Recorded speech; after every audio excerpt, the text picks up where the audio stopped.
Yo, what is up? So in this tutorial, we're going to continue with our auto landscape material. And in this part, we're going to add the ability to have some puddles. You'll see we'll have these puddles.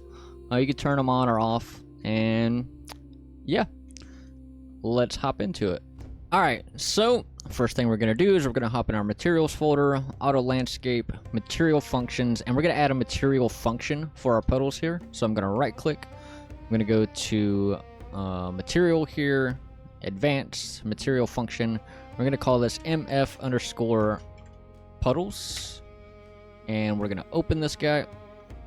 And the first thing we want to do in here is we need a function input. So I'm going to right click and I'm going to search function input, and we're going to make this a function input material attributes. And for the input name, we're just going to call this material. And the next thing we're going to do is something pretty similar to what we're doing in a bunch of other places. We're going to get a landscape coordinates, landscape layer coordinates here. Then we're going to press D on our keyboard and click to divide. We'll plug this guy in right here. And then we're going to get a scalar parameter, so press S on your keyboard and click. And we're going to use this to control our puddle tiling. And by default, I'm just going to set this guy to 100 for now. And we'll plug this guy in. Then we're also going to get a texture sample, so press T on your keyboard and click. And we'll plug our UVs into this divider right here. Also on this texture right here, go ahead and set the sample source to be shared wrap. And in the texture here, we're just going to use our Perlin noise, T Perlin noise right here. And we're going to go ahead and group our parameter here. We're going to make a new group, which is going to be 7 puddles. We're going to set this sort priority here to be 0. My bad. Actually, we're going to set this to be, we're going to put this in our 1 ground A. Not a separate group. And we'll make this priority to be 6 instead of 0. So now what we're going to do here is we're going to set material attributes. And what we're going to get in here is to control the puddles, we need over here, we're going to add 2 attributes. And we're going to use the top one, we'll make this one specular, and the bottom one, we'll make this roughness. And we're going to use both of those channels to control the puddles and make the puddles kind of, do their thing. So from here, we're going to press L on our keyboard and click to get alert. We're going to plug this R channel into the alpha hill here. And we're going to switch these around. So A is going to be 1. And then B we'll put to 0 for now.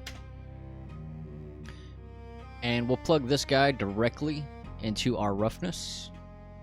And then we're going to pull off of this guy and we're going to get a 1 minus. And what a 1 minus does is it basically just flips the values here, and then we'll plug this guy into the specular like that. And then we'll plug this guy into the output here, and we'll go ahead and apply and save. And now we're going to go into our main material here, and we'll add this material function right at the end of our output here. So we'll go grab our, let's see, puddles right here, and we will just plug this guy in. Go ahead and apply and save, and now we should see, yeah, we got puddles all over our landscape here.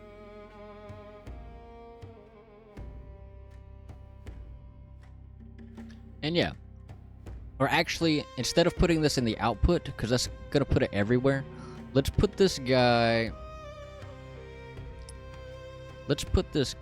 on our, just on our ground, because it's kind of weird to have it on hills and mountains and stuff. So we're just going to put this guy right here, our ground patches result. We'll plug this guy in here. And let's rename this stuff real quick. This one is going to be ground B patches result, and then we'll call, comment this and call it ground patches result. And now if we apply and save, that'll only show on the ground other than all the layers. So yeah. So now we only get on our blended ground layer here. So cool. So now what we're gonna do is we're gonna try to, cause right now it's pretty flat. We're gonna try to kind of add a little bit of some depth to it with a normal. So what we're gonna do is we're gonna make sure that the normal kind of pops in here. So we're gonna go into our material function here, open this guy, and we're gonna pull. Let's pull all of this stuff right here down. We'll pull this guy down, pull our tiling down right here. And on our set material attributes, we're gonna add another attribute here. We're gonna add our normal like that, and I'm just gonna kind of rearrange these. I'm gonna put normal on top, and then we'll put roughness in the middle like that. Now what we're gonna do is we're gonna get a constant a vector 3. So press 3 on your keyboard and click, and we'll get this constant vector 3. And what we're gonna do in here is we're gonna set our z value, the z value here. We're gonna set this guy to be 1. Now what we're gonna do is we're gonna pull from our input here. We're gonna get material attributes, and on this guy we want to add our normal. So we're going to grab our normal here, and we'll plug this guy into the set material attributes. Then we're going to lerp. We're going to lerp our texture between the default and this this vector 3 that we added. So we're going to press L on our keyboard and click. Then we're going to plug our R value into the alpha. Then we're going to plug this guy into the B. Then we're going to plug this guy up here up. And now we'll plug this result into the normal right here. And we'll apply and save. And we'll go take a look at that. And yeah, you can see that kind of makes it pop a little bit more. But we're gonna do some more things to try to control how much it pops, and yeah, we'll just make it look a little bit better. So now what we're gonna do is we're gonna go back into our material function here, and right here where we're doing this lerp, we're gonna pull this guy back. I'm gonna pull this 1 minus over a bit. What we're gonna do here is we're gonna add a power, and we'll plug this guy into here, and we'll plug this output into the alpha of this lerp and the alpha of this lerp. We're going to add another parameter here, so we'll just duplicate this one right here. This one's going to be our Puddles threshold, and this will just kind of control how much of it shows and how much it expands, kind of. I'll show you an example here in a moment. So we'll plug this guy into the exp right here. Plug this guy in, and we're going to set this default to 1. And I'm going to set this priority to be 7. So now, let's try to clean this up a little bit. So now we have apply and save, and we go into our material instance. And we find our Puddles threshold. You'll see you can kind of control kind of the threshold of the Puddles, how much of it expands or, doesn't. So, yep, that's what that guy is doing. I'm going to leave that at 1 for now. And actually, it looks like in my example, I had this at 4. So we'll put that at 4 for the moment. And you get some pretty small puddles, and we might tweak it a little bit more at the end. And now what we're going to do is we're going to try to fake out a little bit of depth on these puddles. So we're going to go back into our Puddles material function.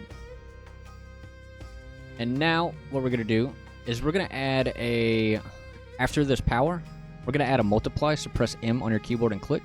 We'll plug this guy in here. Then we'll plug this guy into the alpha of both of our lerps here. And we're going to add another parameter. So duplicate this guy. And this is going to be our Puddles depth. And we'll plug this guy into the multiply. And we'll set this priority to be 8. And we'll go ahead and apply and save. And now if we go back and look at our material instance, we can play with that so we can see what that's doing. So yeah, it kind of fakes out a little bit of depth the higher you put that number. So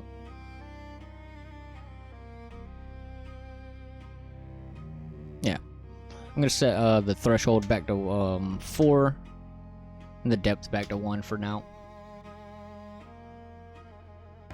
And now, go back into our material function, and we're gonna add a little bit of control for the color of the puddle here. You won't change the color, but it'll control how dark the puddle gets, and it'll kind of just shine through a little bit of the color that's underneath it. So what we're gonna do here is we're gonna use the metallic channel to control this. So on our set material attributes here, we're gonna add a new one here. We're gonna use metallic right here. So now we're gonna pull off of our, actually let's just add another lerp. So let's just duplicate this lerp right here, and we're gonna set this top A to be 0. And we're gonna plug our multiply right here into the alpha. And then we're gonna use a new parameter, so we'll just duplicate this one here, and this one is gonna be our puddle darkness.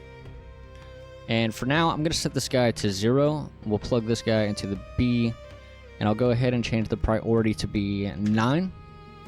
And we'll plug this lerp into our metallic up here. And I'll just pull this guy back a little bit, try to clean up some wires.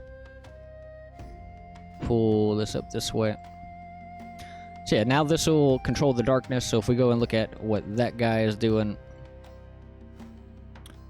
we'll go into our puddles darkness, set this guy to 1, and you'll see the puddles get almost black looking. So we're gonna do some more things here in a moment to kind of clean that up a little bit. But yeah, you'll see that's controlling the darkness. We'll set that guy to 0 for now. Go back to our material function here. And now what we're going to do to kind of try to clean up some of this is after our multiply here, we're going to add a saturate like we've done before. This is going to basically clamp everything in between 0 and 1. So we're going to control click on this multiply here to replace it into the saturate, and then we'll plug this guy into our multiply there. And that'll just kind of clamp some values in between 0 and 1. I'm just going to select these and line those up. And now if we apply and save and go back, and we'll play with that darkness again a little bit. And it definitely still gets pretty dark, but that will help keep some things a little bit smoother. So I'm just going to set that guy back to, we'll set that at 0.3 for now. So now what we're going to do is we're going to add a switch so you can turn on or off puddles. So we'll go into our puddles material function here. And we're going to right click and we're going to look for static switch parameter. We're going to call this use puddles. And we'll put this on our ground A, and we'll set the priority to be 10. So if we do want to use puddles, we'll plug the true into here and plug this output into here. But if we don't want to use puddles, we're just going to grab our false right here and plug it into our input down here. And I'm just going to add some pins here.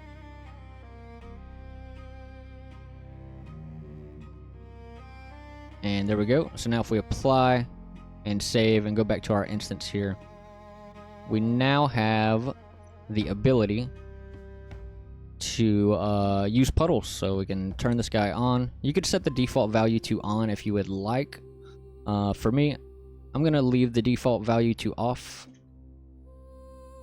because not every landscape needs puddles. Cool thing about having this kind of stuff in here now, though, is that say if you build a like a weather system and you make it rain, you could turn this on dynamically. I probably wouldn't.